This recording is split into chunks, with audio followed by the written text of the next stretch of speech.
예, 여러분 안녕하십니까?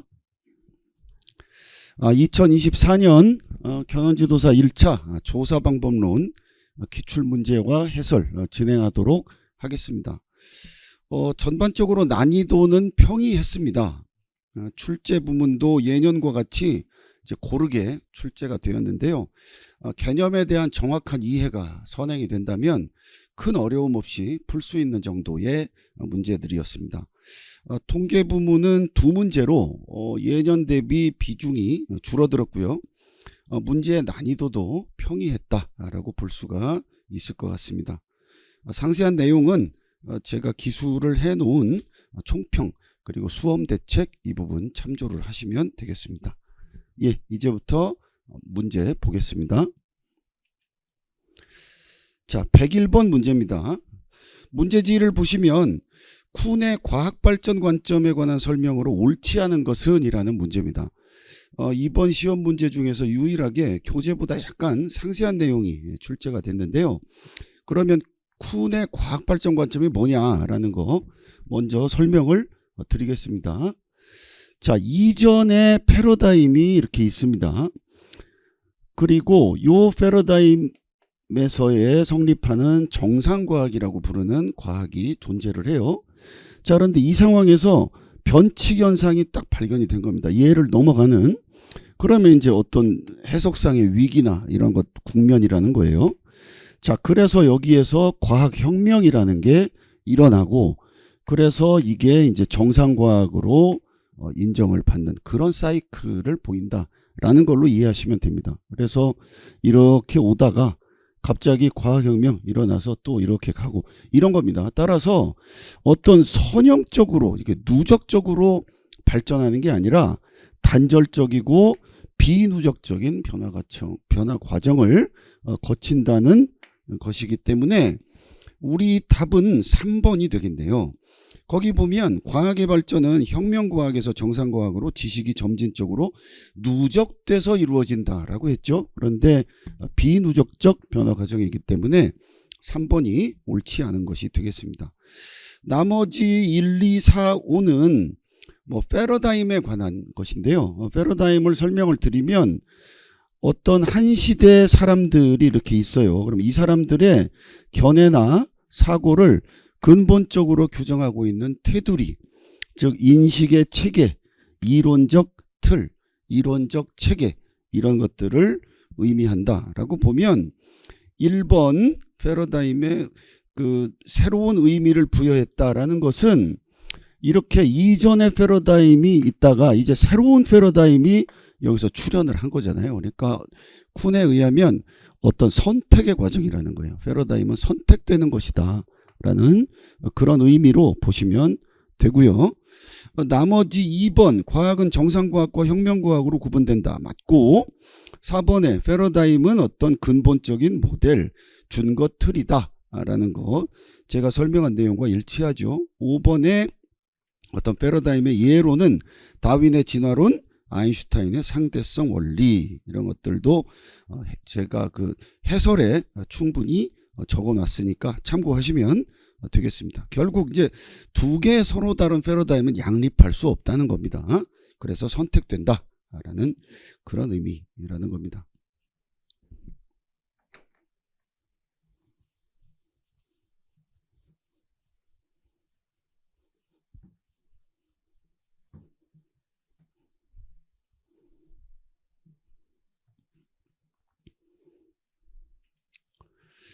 자, 다음 102번입니다. 과학적 방법의 특징으로 옳지 않은 것은 답은 1번의 독창성이네요. 예. 나머지 2, 3, 4, 5는 과학적 방법의 특징에 해당하는 것이죠. 예. 해설지의 과학적 방법의 특성에 관련된 것들을 쭉 적어놨습니다. 같이 한번 잠깐 일별해 보시면 객관성, 경험성, 검증 가능성, 재생 또는 재현 가능성, 간결성, 체계성, 논리성, 변화 가능성 또는 이제 수정 가능성의 의미죠. 간주관성 또는 이제 상호 주관성이라고도 하고 결정성, 인과성, 일반화 가능성 등입니다. 예, 따라서 해당되지 않는 1번이 답이 되겠고요. 자, 다음 103번입니다. 가설에 관한 설명으로 옳지 않은 것은 이라는 문제입니다. 가설의 조건에 관한 문제죠. 그래서 가설의 조건은 이렇게 대표적으로 명료성, 가치 중립성, 한정성, 검증 가능성이 있습니다. 그리고 이 해설에 이것들이 각각 어떤 것들이냐라는 것을 제가 적어드렸어요. 해설지 같이 보시면 명료성은 간단 명료, 모든 변수 조작 적정이 명확해야 한다라는 거. 가치 중립성은 연구자의 가치, 편견, 어떤 주관적 견해 이런 것들이 끼어들지 않아야 된다라는 겁니다. 그래서 우리 103번의 답은 4번이 되겠네요. 왜냐하면 연구자의 주관적 가치가 포함되어야 한다. 이거는 가치 중립성에 위배되는 것이지 않습니까? 예, 따라서 답은 4번이 되겠고요. 나머지 같이 보시면 한정성은 변수들의 어떤 관계나 방향 이런 것들이 있으면 이 관계에 있다 없다 이런 유무뿐만 아니라 그 방향 관계가 성립하는 조건, 예, 여기에 대해서도 명시해야 한다라는 것이고요. 검증 가능성은 물론 이제 실증적으로 검증이 가능해야 된다라는 것이죠. 그래서 이 관련 내용 같이 한번 살펴봤습니다.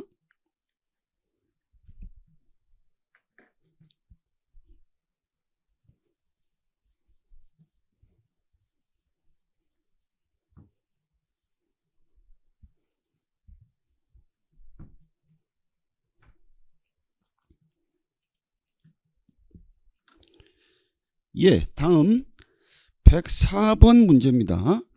과학적 연구의 목적, 이것으로 옳지 않은 게 뭐냐라는 겁니다.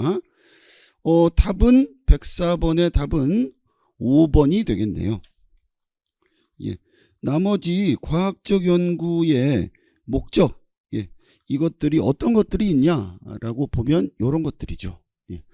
자, 지식의 제공, 규칙성을 일반화, 변수 간의 어떤 관계, 요거를 기술, 그리고 이로써 현상을 분석하고 X에 어떤 것을 가하면 Y에 어떤 게 일어나겠구나, 변화가, 이런 등등등을 예측을 하게 되는 거죠. 그리고 여기에서 선지에 나온 것은 바로 이거죠. 탐기설 이해통. 이렇게 머리 글자로 우리가 외울 수 있죠. 즉 탐색, 기술, 설명, 이해, 예측, 통제입니다. 예, 여기에 해당하지 않는 거, 예, 5번의 관찰이 되겠습니다.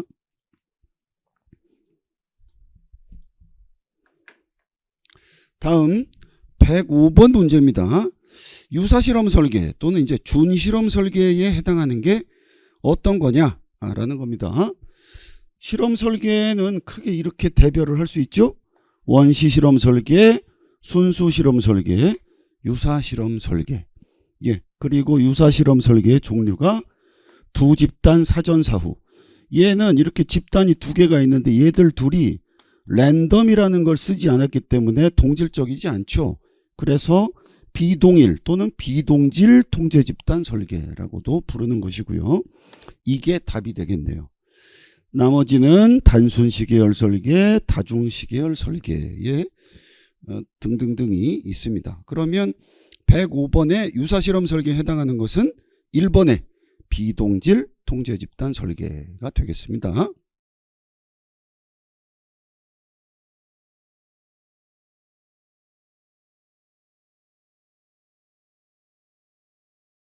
다음 106번 문제 보겠습니다. 여러 시점에 걸쳐 동일한 표본을 반복적으로 조사하고 조사 대상의 전체적인 변화뿐만이 아니라 그러한 변화의 원인 그리고 내부적인 역학까지 파악할 수 있는 연구가 뭐냐라는 겁니다. 답은 5번의 패널 연구가 되겠습니다. 자, 그래서 왜 이게 답이냐라는 것을 설명을 드리려고 해설지에도 패널 조사에 대해서 제가 기술을 해놨습니다.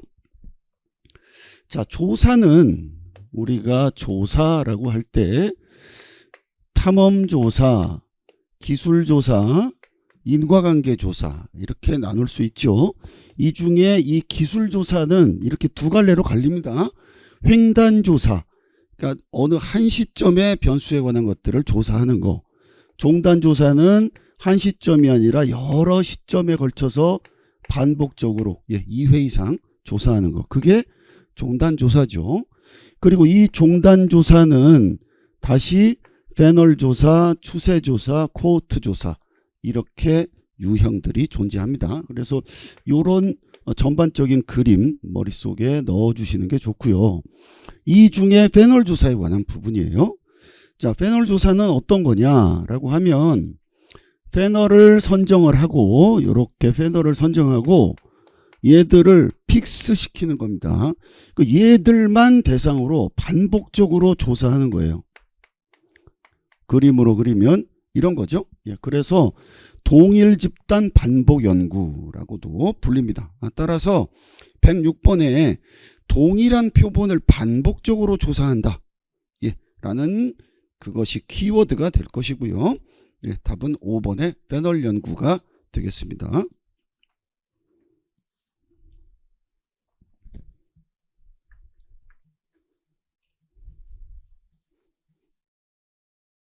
예, 107번 문제입니다. 다음은 자, 인과관계입니다. 이 성립요건에 해당하는 것만을 모두 고른 게 뭐냐라는 겁니다. 답은 3번이 되겠네요. 기억, 니은, 리을에 해당하게 되겠습니다. 해설지 참조하시고 제가 조금 설명을 더 드리겠습니다.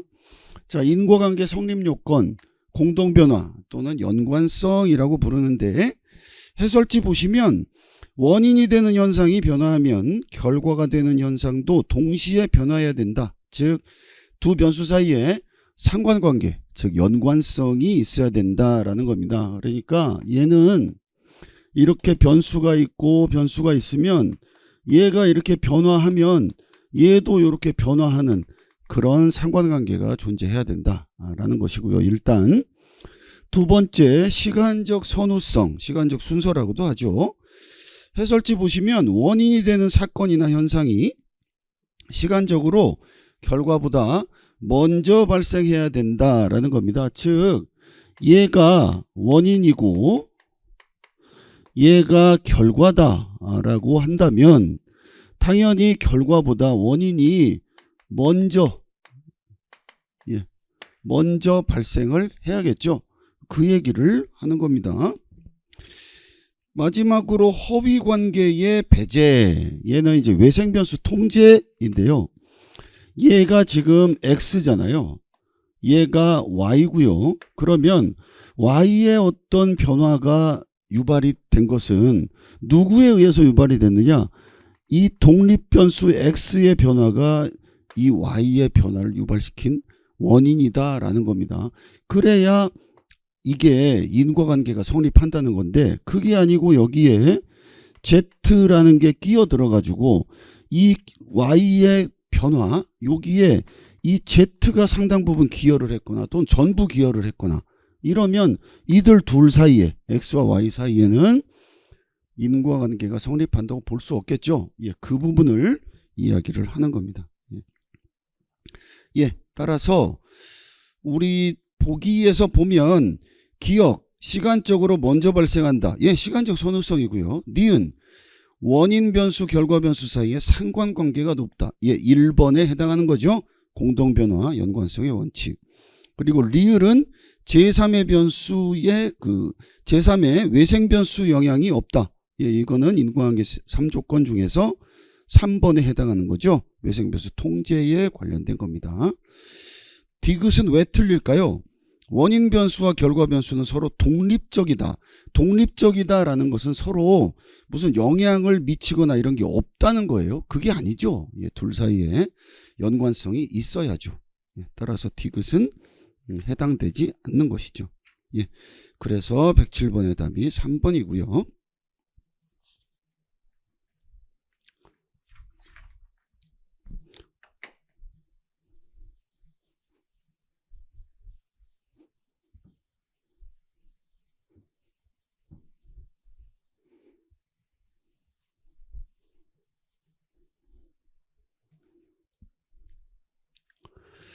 예, 다음 108번 문제입니다.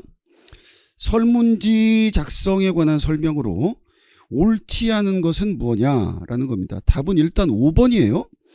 자, 응답이 곤란한 내용은 가능한 직설적으로 질문한다. 이 응답이 안 그래도 곤란한데 이걸 직설적으로 물어본다. 이러면 응답률이 떨어지죠. 어떻게 하겠습니까? 우회적인 방법으로 물어본다든지 이렇게 다른 방법을 써야죠. 예, 그래서 얘가 옳지 않은 거고 나머지 1, 2, 3, 4는 다 해당되는 내용입니다. 두 가지 내용을 하나의 질문에 포함시키지 않고 2번 특정 상황을 조사자 임의로 가정하지 않고 세 번째 유도적인 질문은 피한다. 네 번째 선택형 질문의 경우 가능한 모든 응답을 제시한다라는 거. 이 부분을 조금 더 설명을 드릴게요. 자, 해설지 보시면 질문의 요건, 질문의 작성 원칙 여기에 관한 내용들이 쭉 있습니다. 먼저 당연히 질문은 간결하고 의미가 명확하게 전달이 돼야죠. 그리고 응답자의 이해가 가능한 난이도여야 됩니다. 그리고 이중적 복합적 질문은 하지 말아야죠. 가격과 서비스에 만족하셨습니까? 이렇게 물어보면 가격에는 만족했는데 서비스에는 만족을 못하는 사람은 어떻게 응답을 하기가 좀 애매하죠. 예, 그렇게 하지 말라는 거고요. 그 다음에는 중립적이어야 된다라는 거, 막 주관이 막 들어가거나 이렇게 하지 말라는 겁니다. 그리고 규범적 특정 응답을 유도하지 않아야 되고요. 가능한 응답 범주 모두를 제시를 한다. 이거 포괄성이라고 하죠. 좋아하는 과일을 물어보면서 1번 뭐 사과, 2번 뭐 배, 3번 포도 여기서만 끝나면 다른 과일을 좋아하는 사람은 응답할 방법이 없죠. 그래서 4번에 기타 해가지고 여기에 기입할 수 있게끔 해줘야죠. 그래서 이런 것들이 이제 포괄성이고 응답 항목들 간의 내용이 이렇게 중복되는 거 이렇게 겹치지 말아야 된다라는 게 상호 배타성입니다.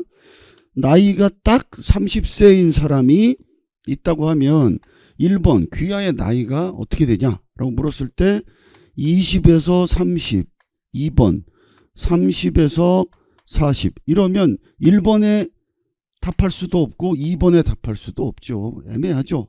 예, 그래서 이럴 때는 20세 이상 30세 미만 2번은 30세 이상 40세 미만 이런 식으로 물어보는 거죠. 예, 그러면 30세인 사람은 2번에 답을 하면 되겠죠. 그런 것들을 이야기를 하는 겁니다.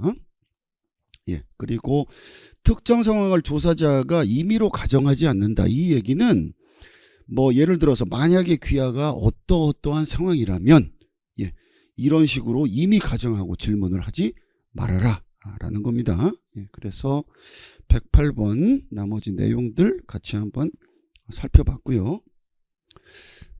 예.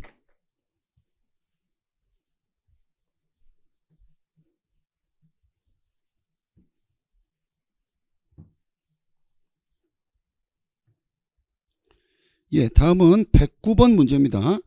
자, 설문지에서 폐쇄형 질문의 응답 범주에 관한 것으로 옳은 것만을 모두 고른 게 뭐냐라는 겁니다. 답은 일단 2번이에요.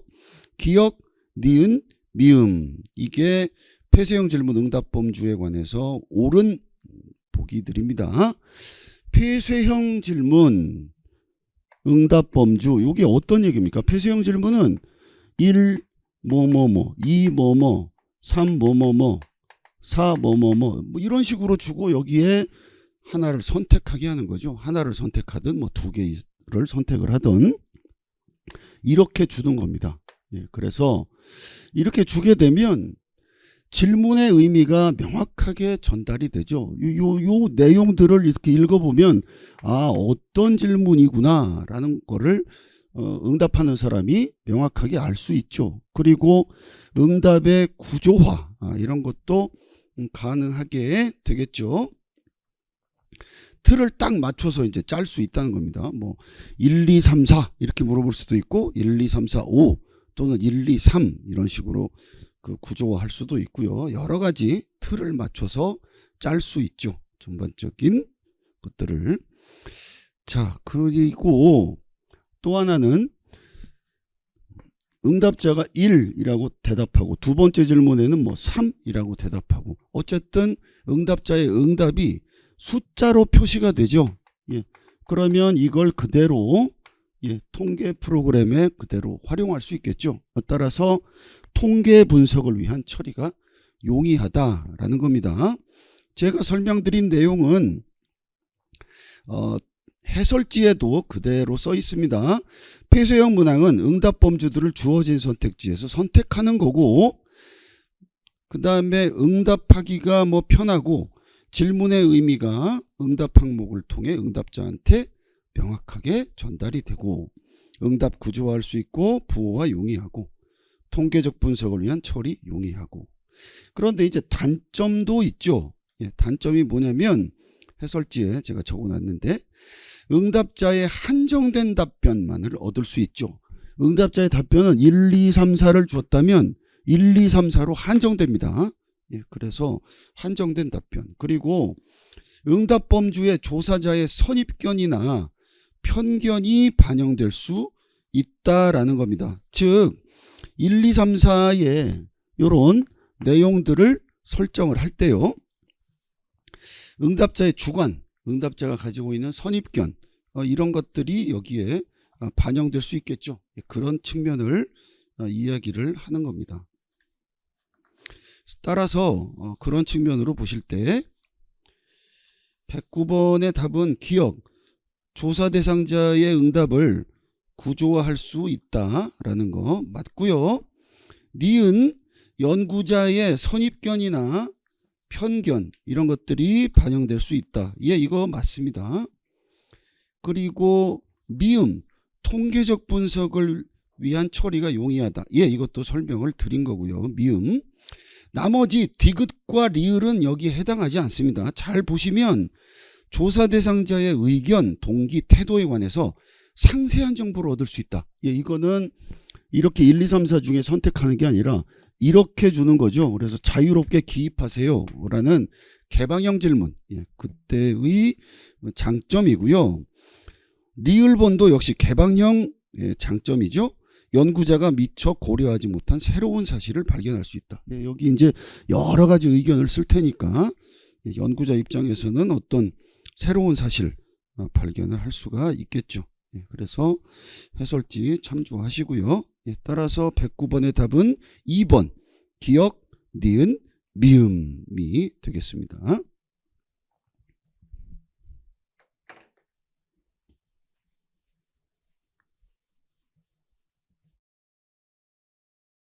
이제 110번 문제입니다. 다음의 설명에 해당하는 설문조사 기법은 어떤 거냐? 다수의 전문가, 키워드들을 이렇게 살펴보면 첫 번째는 다수의 전문가 의견. 이게 이제 소수 전문가 의견보다 정확하다. 뭐 이런 논리에 근거한다. 그런 설문조사 기법이다라는 이야기가 써 있고, 두 번째에서는 시각을 다양화라는 게 눈에 띄입니다. 어떤 참여 전문가의 시각을 다양화. 그래서 시각의 편향에 따른 왜곡 현상을 방지. 세 번째에서는 이것도 역시 다양한 정보를 수집이라는 게 눈에 띄네요. 1차 설문지는 개방형, 그러니까 주관식으로 쓴다라는 얘기죠. 그렇게 구성을 해서 다양한 정보를 수집. 네 번째는 2차 이상의 설문조사, 설문조사를 반복한다는 얘기예요.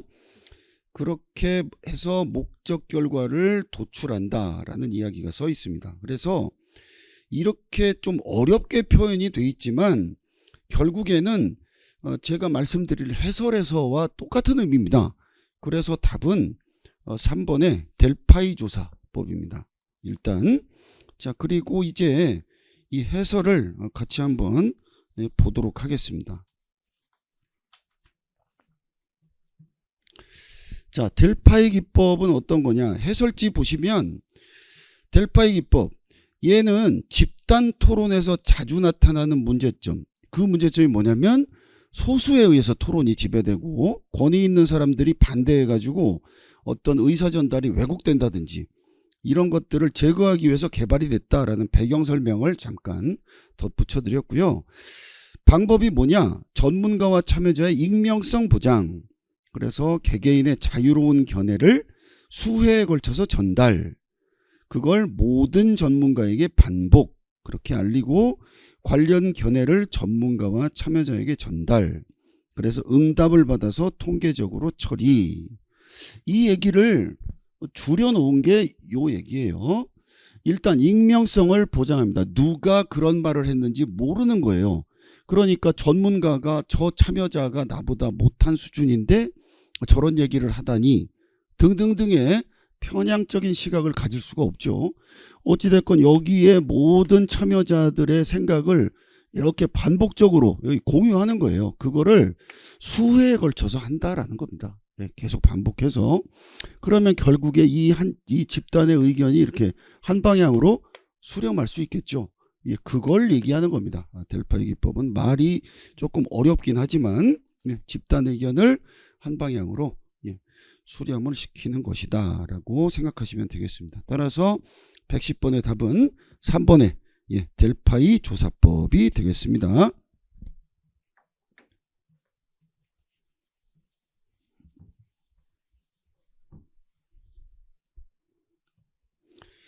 다음 111번 문제입니다. 신생아를 측정한 척도의 종류이다. 옳게 짝지어진 것은 어떤 거냐? 일단 기억 신생아의 체중은 뭐 몇 킬로다. 이거는 비율 척도입니다. 그죠? 그리고 신생아의 성 구분 1. 여성, 남성 둘 중에 하나를 체크를 하는 거. 이거는 명목 척도입니다. 따라서 111번의 답은 1번이 되겠네요. 자, 그래서 112번도 역시 척도에 관한 설명인데 일단 111번에서 척도의 유형을 해설지에 정리를 해놨습니다. 같이 한번 보시면 이런 거죠. 여기에 간단히 정리한 내용인데, 자, 명목 척도는 이렇게 상호 배타적인 범주가 있습니다. 여기는 남자, 여기는 여자. 그러면 남자는 1, 여자는 2. 이런 식으로 아무 계량적인 의미가 없는 숫자를 부여를 하는 거예요.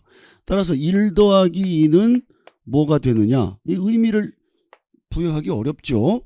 그래서 이게 계량적 의미가 없는 숫자를 부여했기 때문에 플러스 마이너스 뭐 곱하기 나누기 이런 사칙 연산이 성립하지 않습니다. 자, 서열 척도는 이런 명목 척도의 속성에 뭐가 더해졌느냐? 서열성. 예를 들어 1등, 2등 이런 거죠. 근데 1등, 2등, 3등, 4등 이렇게 있지만 이들 간의 등간성은 존재하지 않죠. 그냥 상대적인 순위만 얘기하는 거예요.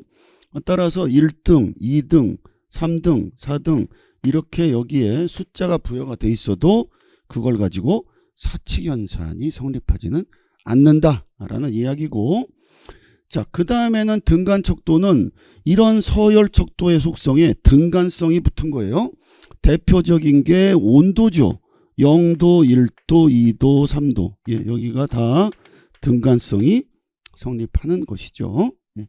그래서 대표적인 온도, IQ 같은 것도 역시 등간척도입니다. 얘들은 다만 절대 0점이 존재하지 않습니다. 자, 0이면 온도가 없다라는 뜻이 아니라는 거예요. 다만 온도계 상에서의 0을 가리켰을 뿐입니다.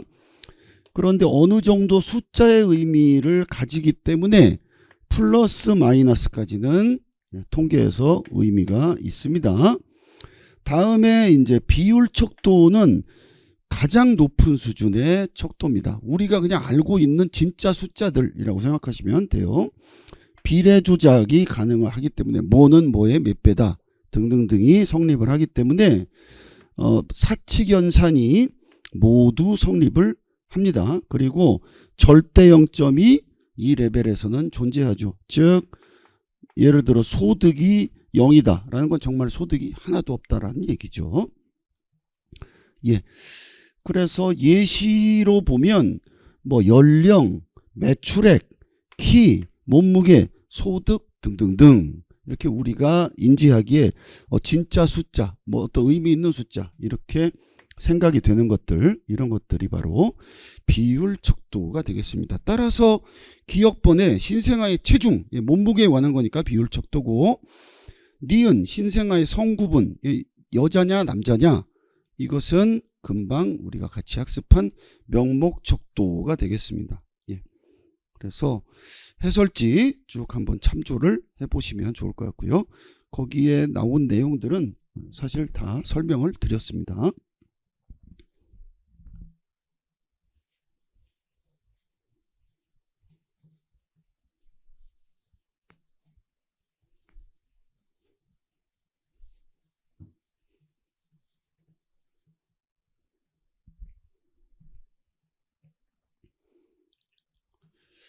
자, 다음 112번 문제입니다.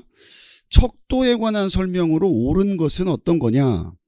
답은 3번이 되겠습니다. 지금 우리가 금방 같이 살펴본 비율 척도의 예로 나이, 매출액, 시장 점유율 등을 들 수 있다. 이게 맞는 얘기죠. 나머지 1, 2, 4, 5번은 왜 틀렸느냐? 이게 그 해설지에 제가 내용을 써놨고요. 1번 보시면 서열 척도는 범주 간의 상호 배타성과 무관하다. 이거 틀렸죠. 서열 척도는 명목 척도. 요게 상호 배타성에 기반한 거죠. 명목 척도 속성에 서열성이 부여가 된 거라고 했잖아요. 따라서 상호 배타성과 무관하다. 이 말 틀리고, 순위의 비교를 배제. 이 말도 틀리죠. 자, 2번에 회귀 분석은 독립변수가 명목 수준이고 종속변수는 서열 수준일 때 그들 간의 인과관계를 분석하기 위한 통계 방법이다. 회귀 분석은 X의 변화에 따라서 Y의 변화, 조금 이따 이제 그 다른 문제에서 설명을 드릴 텐데, 이 관계, 이 X의 영향력이나 그런 X의 변화에 따른 Y의 변화, 이런 것들을 예측을 하거나 이런 등등등의 분석을 하는 기법인데요. 이때 일반적으로 X도 등간 비율 척도로 측정된 변수고요. Y도 역시 똑같이 등간 비율 척도로 측정된 변수입니다. 일반적으로. 물론 명목 척도로 측정된 변수를 X로 해서 더미 변수를 이용한 회귀 분석, 이렇게 특수한 경우에 하는 경우가 있지만 일반적으로 이렇다는 얘기입니다. 예, 그런 측면에서 보면 2번은 틀린 얘기죠. 예. 자, 그리고 4번은 명목 척도로 측정된 변수의 평균, 통계적으로 유의미하다. 이 말도 틀렸죠. 명목 척도 수준에서는 사칙 연산이 성립하지가 않고, 더구나 중심 경향치로 최빈수, 어떤 수가 빈도가 많으냐, 이걸 가지고 그걸 중심 경향치로 사용을 합니다. 자, 그리고 5번 등간 척도로 측정된 변수는 절대 0점을 가진다. 그렇지 않죠. 절대 0점은 방금 본 대로 비율 척도 수준에서 가지는 것입니다.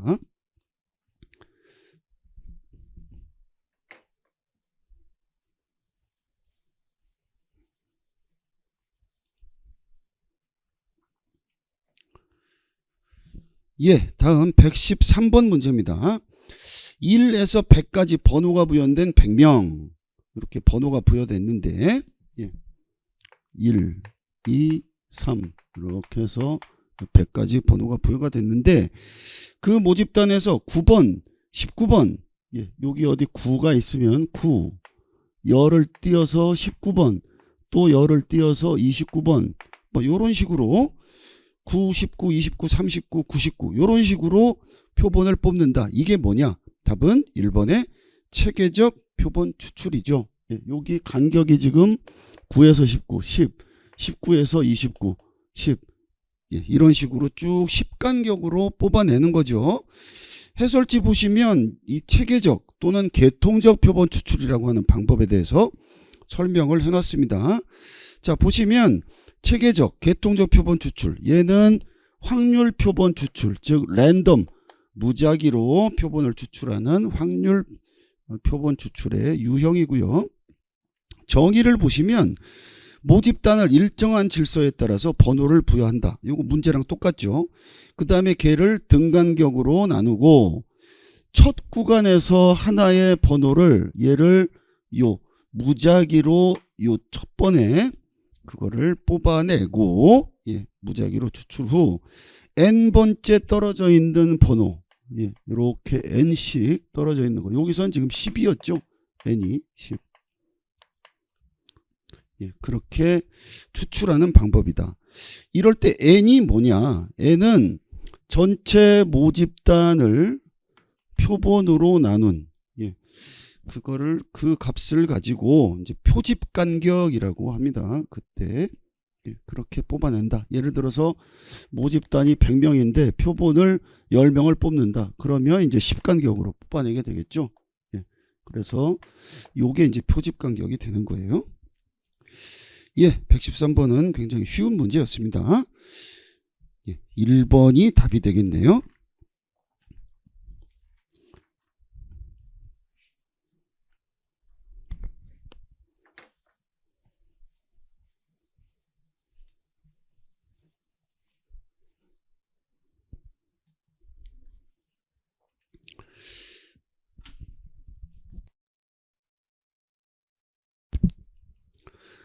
다음 114번 문제입니다.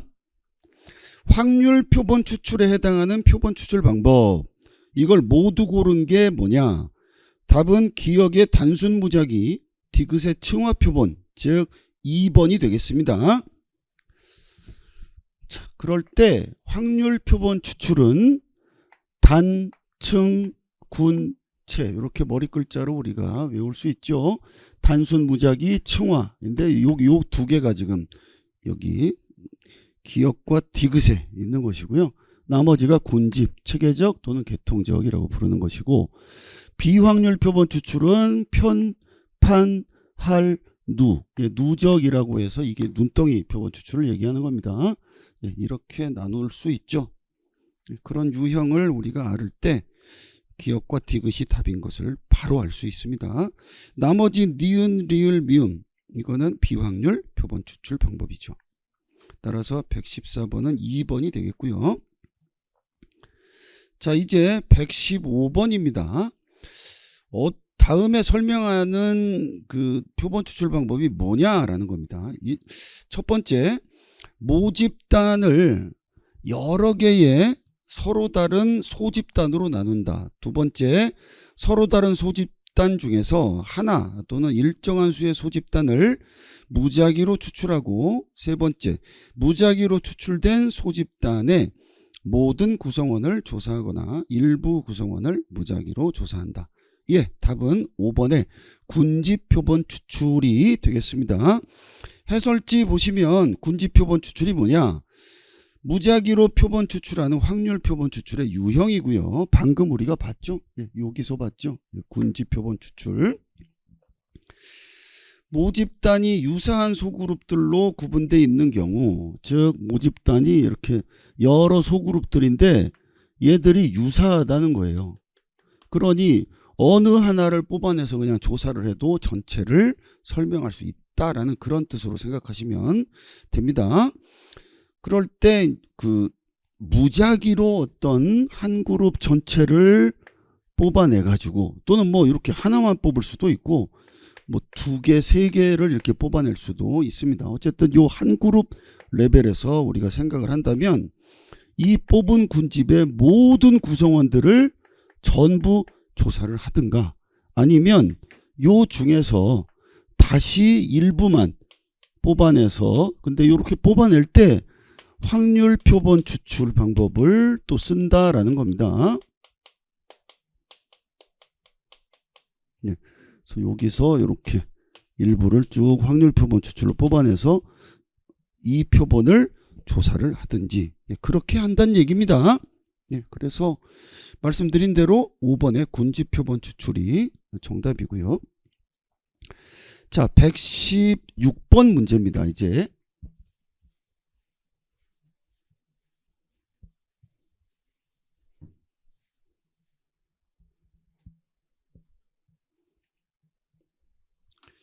116번 이민 노동자들의 생활 실태를 확인하기 위해서 그들이 자주 찾는 식료품 가게를 찾아가서 이민 노동자들을 대상으로 조사.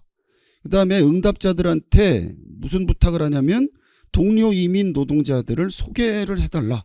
이렇게 조사를 할 때 소개받아서 조사한다는 얘기죠. 그럴 때 사용한 표본 추출 방법이 뭐냐? 예, 답은 2번이죠.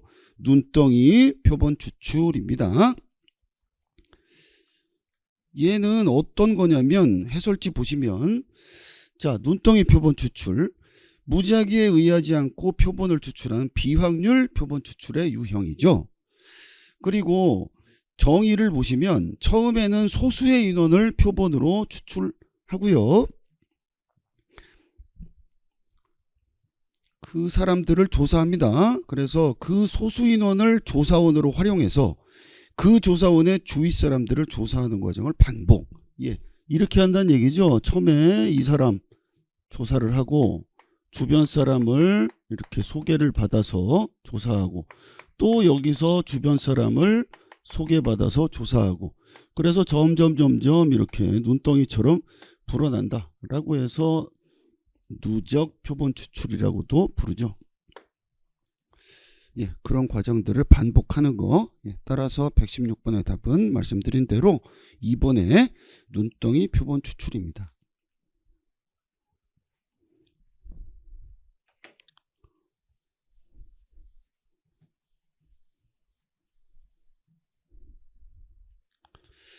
자, 이제 117번 문제입니다. 문제 보시면 신입사원 채용에서 직무적성 검사 성적이 높은 지원자 순으로 선발하는 것은 직무적성 검사 성적이 높은 지원자가 업무 수행 성과가 높을 것이다. 이런 가정이 담겨 있다. 그러면 여기 해당하는 타당성이 뭐냐라는 겁니다.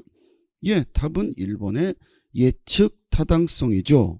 예, 지금 이거는 우리 그 기준 타당성의 유형이죠. 예, 기준 타당성에는 동시 타당성과 예측 타당성이 있습니다. 그런데 이 예측 타당성은 어떤 척도가 미래의 사건을 얼마나 잘 예측하는가예요. 자, 그러면 지금 현재 상태가 요걸로 미래의 사건을 얼마나 잘 예측하느냐인데, 그러면 현재의 상태가 뭐죠? 그게 바로 직무 적성 검사 성적이고요. 이건 지금 본 거죠. 지금 그 성적이죠. 그게 나중에 미래의 업무 수행 성과,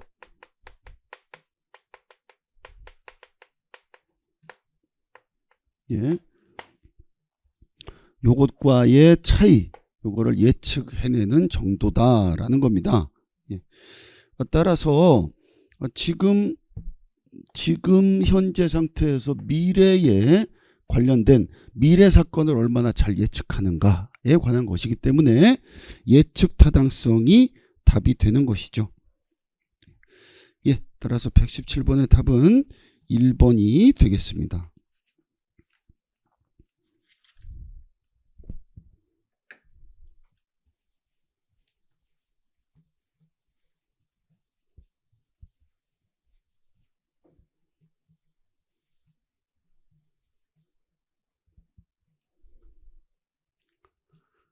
예, 다음 118번 문제입니다. 문제 보시면 온라인 서베이의 장점으로 옳지 않은 것은, 자, 118번의 답은 4번입니다. 표본의 대표성을 확보하기가 용이하다. 그렇지 않죠. 예, 온라인 조사는 표본의 대표성을 확보하기가 어렵습니다. 자, 왜냐하면 해설지 보시면 온라인 조사는 뭡니까? 인터넷 매체를 통한 조사예요. 그렇게 해서 이제 데이터 수집을 하는 거죠.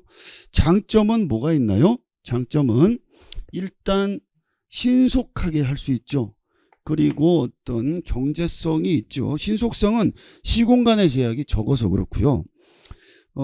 비용의 경제성은 표본 수가 이렇게 증가를 한다고 해도 그에 따라서 뭐 조사 비용이 많이 증가하거나 그러지 않는 거예요. 그리고 실시간 분석 가능하겠죠. 그리고 멀티미디어 자료 당연히 활용 가능하겠죠. 근데 단점이 표본의 대표성 확보가 어렵다는 겁니다. 왜냐하면 인터넷 사용 가능자만 응답자가 되기 때문이죠. 그리고 복잡한 질문이나 뭐 많은 질문이나 이런 것도 응답률이 현저히 떨어지기 때문에 하기가 어렵다라는 겁니다. 그래서 118번의 답은 4번이고 나머지 1, 2, 3, 5에 해당하는 내용은 해설지에 있는 장단점 참조를 하시면 되겠습니다. 다음 119번 문제입니다. 자, 실험 기간 중에 연구 대상의 특성 변화가 종속 변수에 영향을 끼침으로써 발생하는 실험의 타당성 저해 요인이 뭐냐? 답은 3번의 성숙이죠. 자, 실험의 타당성 저해 요인, 그걸 우리가 이제 외생 변수라고 불렀고요. 여러 가지가 있었죠. 우발적 사건, 성숙 효과, 시험 효과, 측정의 편향, 통계적 회귀, 표본의 편향, 그리고 소멸 효과, 이런 것들이 있었습니다.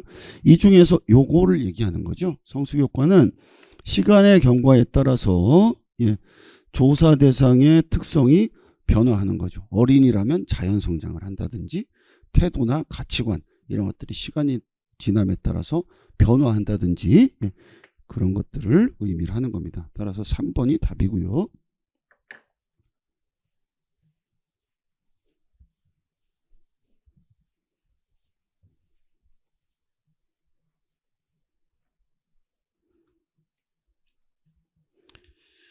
다음 120번 문제입니다. 자, 제2종 오류에 관한 설명으로 옳은 것은 굉장히 쉬운 문제죠. 답은 3번입니다. 자, 2종 오류는 뭡니까? 귀무가설이 거짓인데 귀무가설을 기각하지 않는 오류죠. 그래서 3번이고요. TFXO 이렇게 외우면 쉽다라고 말씀을 드린 것 같아요. 귀무가설이 true인데 얘가 틀렸다라고 하는 거, 그게 1종 오류고요. 귀무가설이 거짓인데 오케이라고 하는 거, 그래서 기각하지 않는 거죠. 얘가 2종 오류다. 이렇게 전반적으로 쉽게 외울 수 있는 부분이고요. 자, 이제 121번 문제입니다. 자, 월평균 소득 요 금액이다. 여기에 따라서 연간 친환경 제품 소비액, 요것도 이제 금액이라는 겁니다. 그것이 어떻게 변하는지를 분석을 하기에 가장 적절한 분석 방법이 뭐냐? 답은 2번의 회귀 분석이에요. 독립변수 변화에 따라서 Y의 변화가 어떻게 되느냐, 요걸 분석하는 거죠. 조금 더 상세하게 이렇게 설명을 해놨습니다. 보시면 독립변수, 얘는 등간이나 비율 척도로 측정이 됐을 거고요. 일반적으로 종속변수, 얘도 역시 설명드린 대로 등간, 비율 척도로 측정이 됐을 거예요. 그래서 얘가 X, 얘가 Y라고 하면 이 X가 Y에 미치는 영향력, 그래서 요 X와 Y의 함수관계, 그래서 뭐 Y는 예를 들어서 10 플러스 2X다. 이런 함수관계가 도출이 되면 예측 모형이 되는 거죠. 그거는 X에 어떤 값을 투입을 하면 이 Y가 어떤 값이 되겠군, 이렇게 예측한다는 얘기입니다. 자, 결국에 얘는 독립변수의 변화에 따라서 종속변수가 어떻게 변화하는가, 이걸 분석을 하는 거죠. 그런데 이 문제에서의 독립변수는 뭡니까?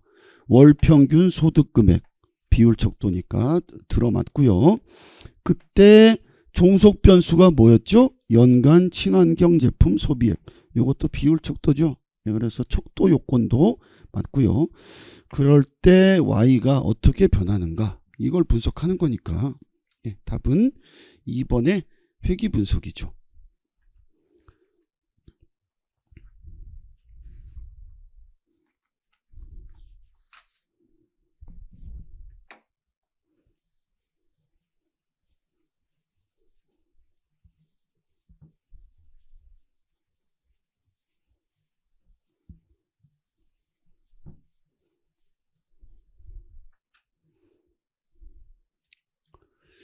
예, 다음 이제 122번 문제입니다.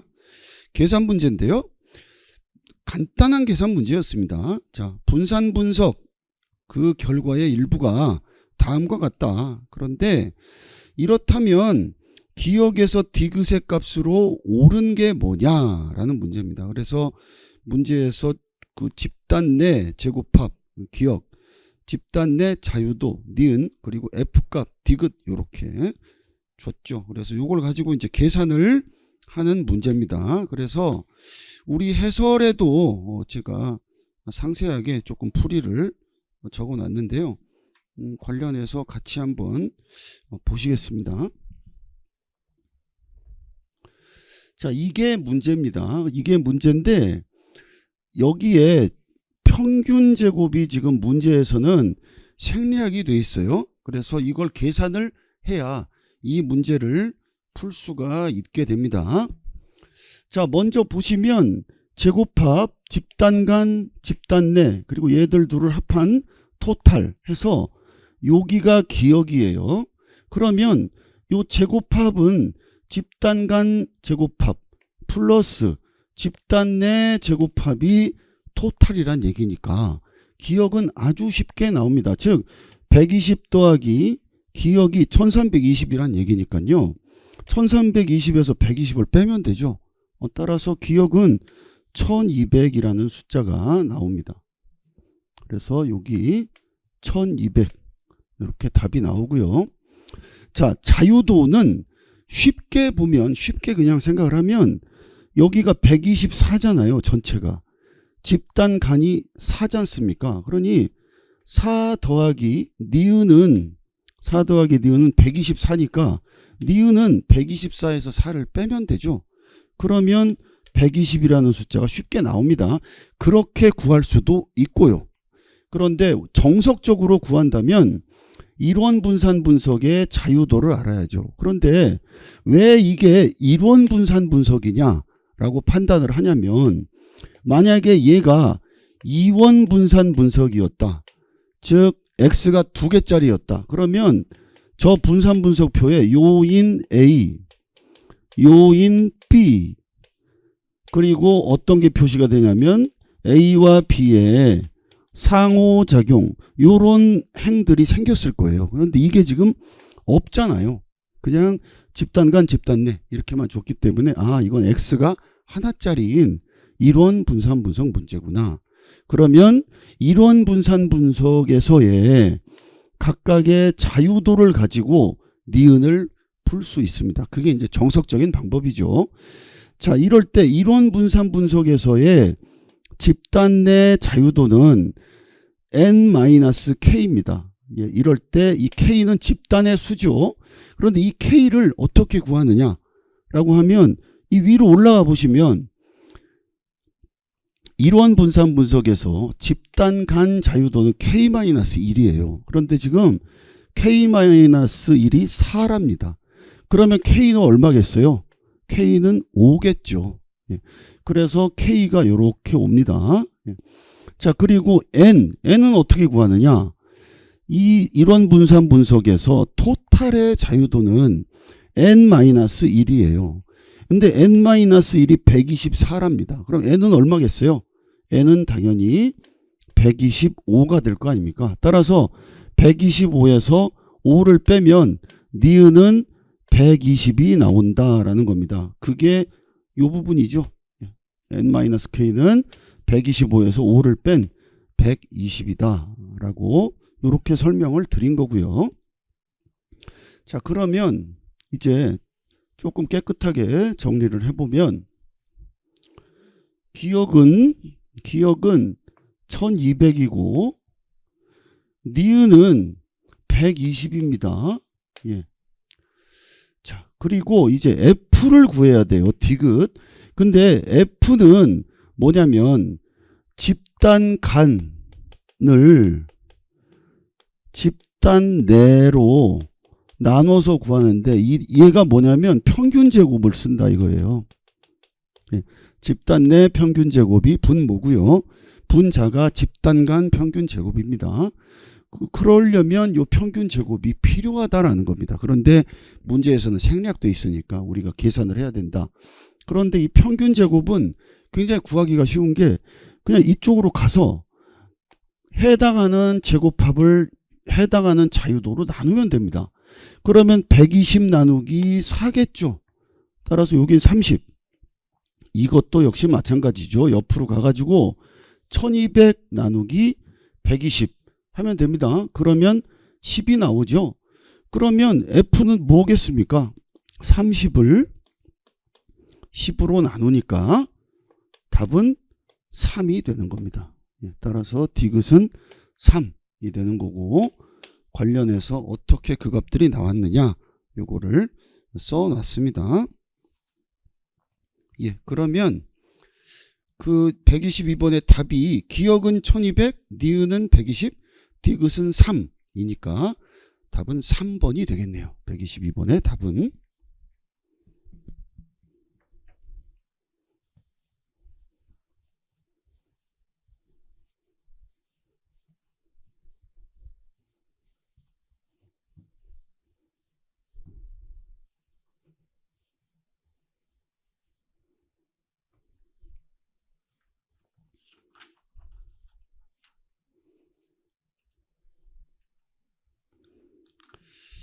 자, 이제 123번 문제입니다. 자, 신뢰성과 타당성에 관한 설명, 이걸로 옳지 않은 것은 뭐냐? 답은 일단 2번입니다. 신뢰성이 높으면 타당성이 보장된다. 이게 틀렸죠? 왜냐하면 여기다 제가 적어놨습니다만 타당성을 높이려면, 그러니까 타당성, 이게 타당성이라고 하면 타당성이 높아지려면 신뢰성을 필요로 해요. 따라서 신뢰성이 높아야 됩니다. 신뢰성.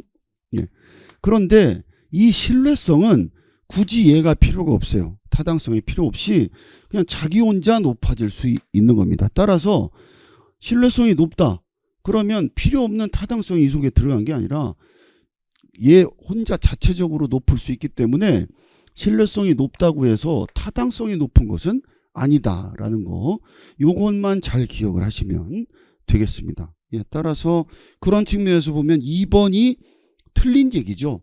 나머지는 맞겠죠. 이럴 때 먼저 보시면 타당성이라는 건 정확성을 의미하는 거고요.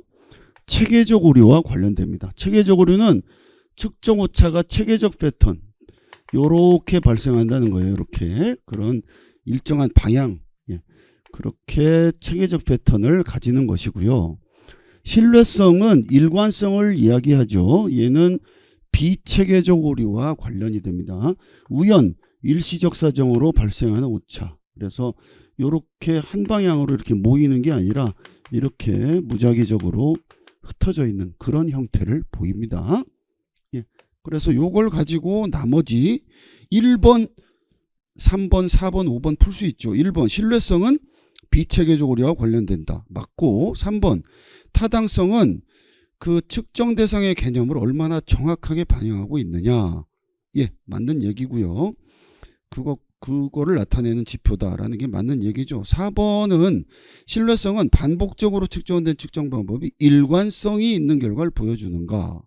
거기에 대한 평가다. 이 얘기도 맞고, 5번 반복 측정의 결과에서 일관된 오차가 나타난다. 그러면 타당성이 낮은 측정 도구로 평가할 수 있다. 체계적 오류에 관련된 얘기를 하고 있는 겁니다. 그래서 답을 2번으로 정리하고요. 자, 이제 124번 문제 풀겠습니다.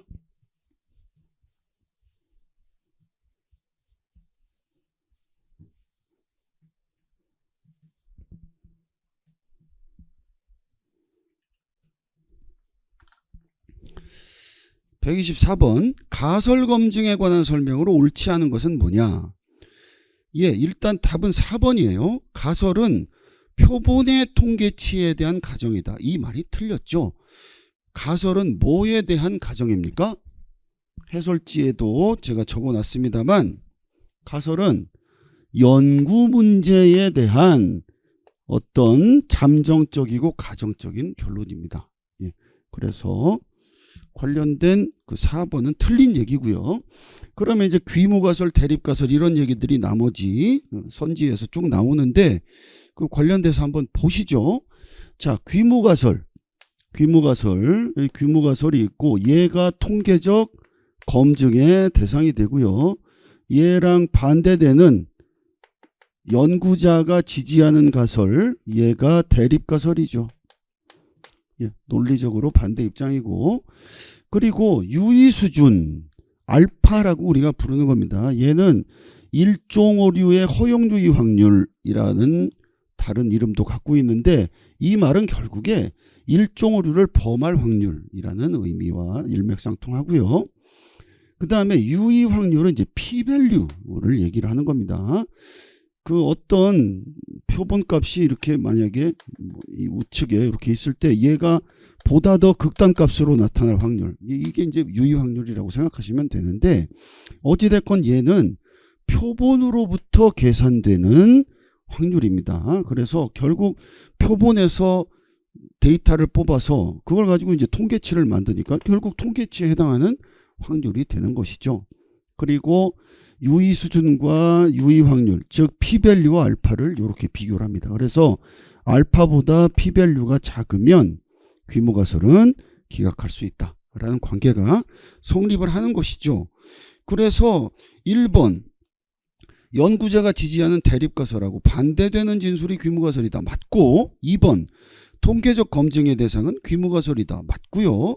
3번 통계치에 해당하는 확률이 유의 수준보다 낮으면 여기서 통계치에 해당하는 확률은 뭡니까? 이게 바로 p-value, 유의 확률을 얘기하는 거죠. 예, 그래서 그게 유의 수준보다 낮으면 귀무가설 기각된다. 맞고 5번 유의 수준은 제1종 오류를 범할 확률과 일치한다. 이것도 맞게 되겠죠.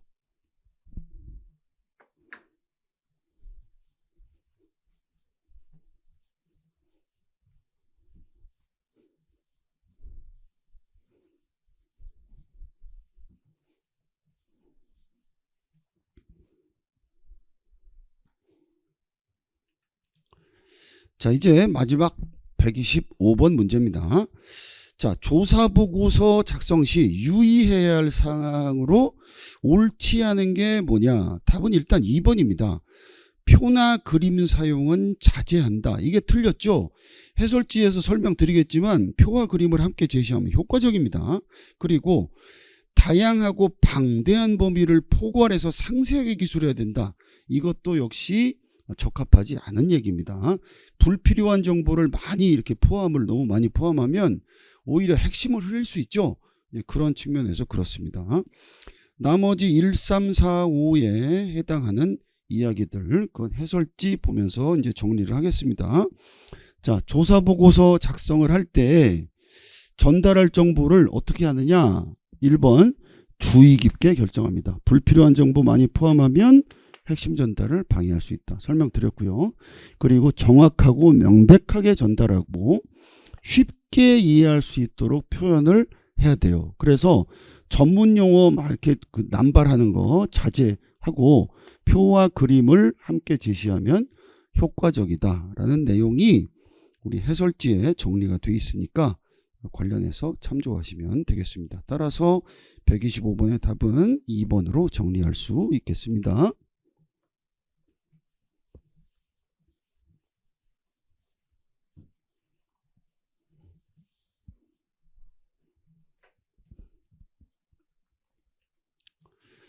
예, 이상으로 2024년 경연지도서 1차 조사방법론 기출문제 해설 여러분과 함께 살펴봤습니다. 예, 여러분 좋은 참조점으로 활용해 주시면 감사하겠습니다. 예, 수고 많으셨습니다.